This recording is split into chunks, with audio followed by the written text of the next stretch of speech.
Hello and welcome to this week's video where I will be doing a review and comparison between the newly revealed Mercedes S-Class and the relatively old BMW 7 Series. So let's dive right in.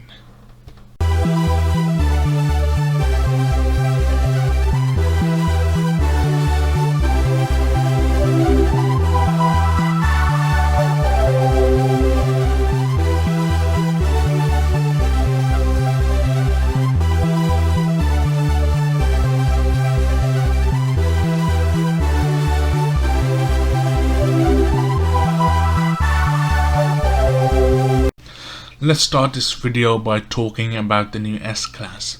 To be honest, the exterior isn't very different at all from the old car, which you can see now. However, the biggest and most radical change has come on the inside of the S-Class, which is a whole new world compared to the old S-Class's interior. You can see a side-by-side image now. However, let's move back outside and talk about the finer details, such as the new rounded headlamps, the new grille, which admittedly is shared with other Mercedes models down the range, such as the E-Class, which really shouldn't be happening on a car like the S-Class. If you move to the side profile, there are less creases and lines than before. This does make the car look smoother, but again, it looks like a slightly stretched E-Class, which is a shame. Towards the back, you have new tail lights, and I'm not the biggest fan of them.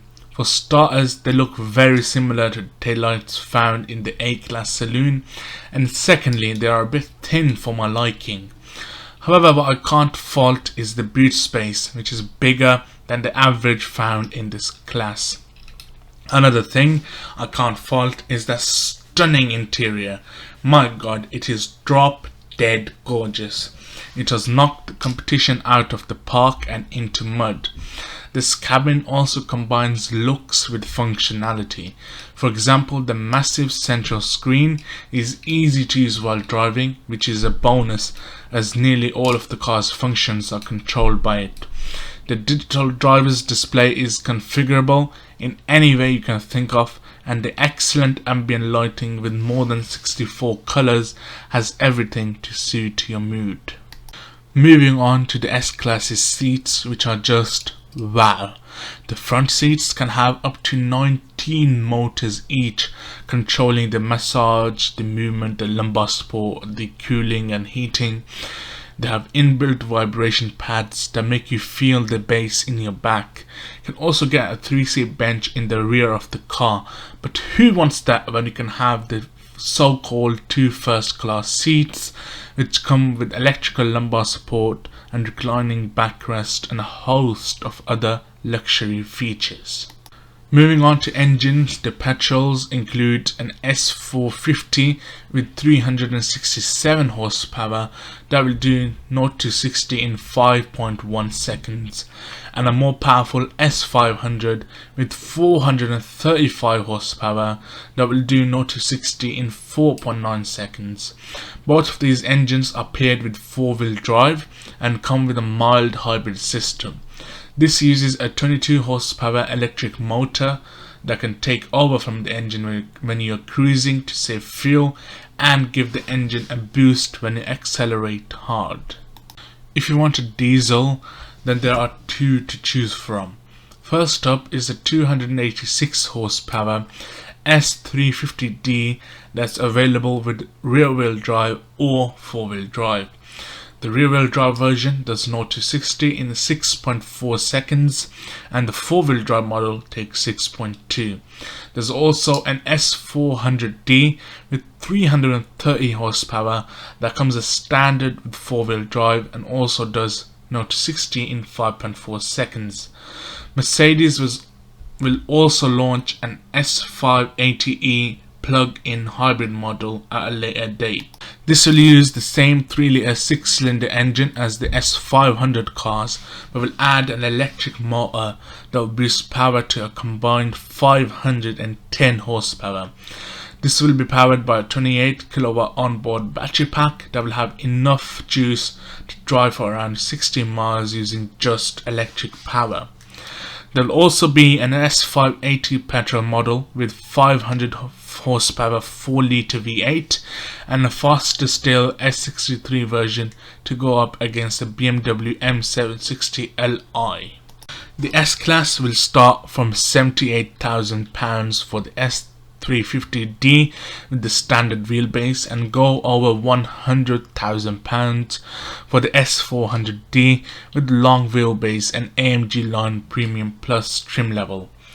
Talking about trim levels, there are 3 trim levels announced by Mercedes.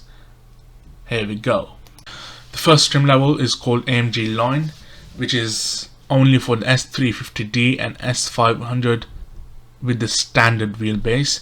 In this trim, Mercedes S-Class comes with 19-inch alloy wheels, Napa leather seats, a 12.8-inch central display, a 12.3-inch digital driver's display, keyless go, soft closed doors, heated front and rear seats, and a wireless charging pad.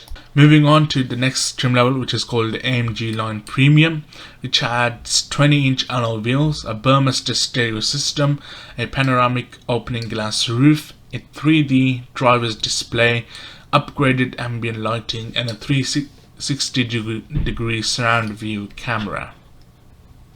The next and final trim level is the AMG Line Premium Plus, which is only for the long wheelbase models. This adds 21-inch alloy wheels, an augmented reality head-up display system, a heated steering wheel, and climate-controlled seats. You'll also be able to get the £3,795 executive pack fitted to long wheelbase models that adds rear sun blinds, dual 7-inch rear tablets, extended footrests, and an electric folding function for the front passenger seat to boost legroom. So that is the S-Class done. Now we move on to the S-Class's biggest competitor, the BMW 7 Series. So the 7 Series, it has always played second fiddle to the S-Class, and now that a new S-Class is here, surely the 7 can't match it. Well, that question will be answered at the end of the video. For now, let's talk design. When the 7 was facelifted in early 2019, it was controversial and caused a lot of debate over its massive front grille, which is on your screen. Some hated it, some loved it, but now as time has gone on, more and more people have started to appreciate how much the grille suits the muscular front end of the 7 Series. I wouldn't describe it as overly beautiful, however it's definitely striking and pleasant enough. The headlights are also nicely complement the grille. Moving on to the side profile, there's nothing special but nothing bad either. The design is fairly standard with a couple of strong creases, nothing too special. Over at the back, the taillights are awesome. They really do suit the car. The way one strip runs the entire length of the back, it really is a good rear end. However, that's where the wow factor of the 7 ends, as the interior has nothing on the S-Class. It's a dull, boring design that hasn't really changed for 20 or more years, and if BMW want to remain competitive, they really should do something about the interior design. One thing I cannot fault though in the interior is the quality. The feel and look of the materials in some places is even better than the newer S-Class. Next, the rear seats of the 7 are roomy, luxurious, and a downright nice place to spend time. However, they lack the wow factor of the S-Class with its ambient lighting and much better technology. Finally, we move on to engines and trim level.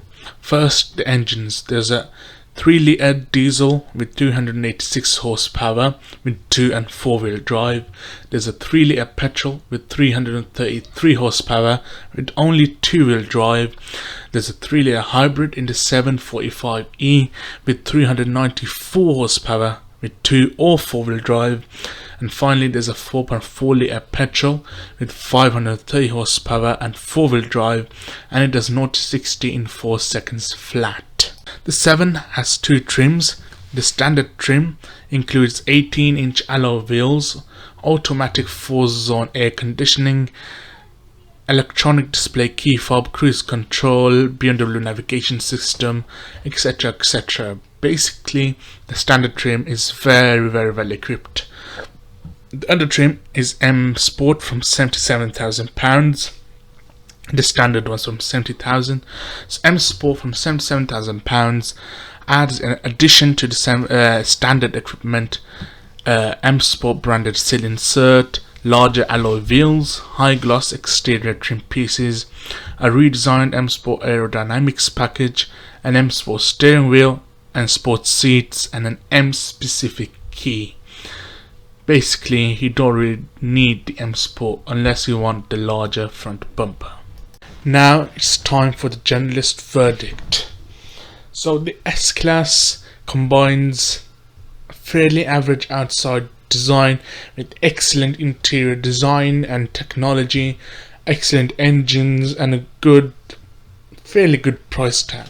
The 7 combines very good exterior looks with a lackluster interior but with high quality and well equipped trim levels with a lower starter price than the S-Class.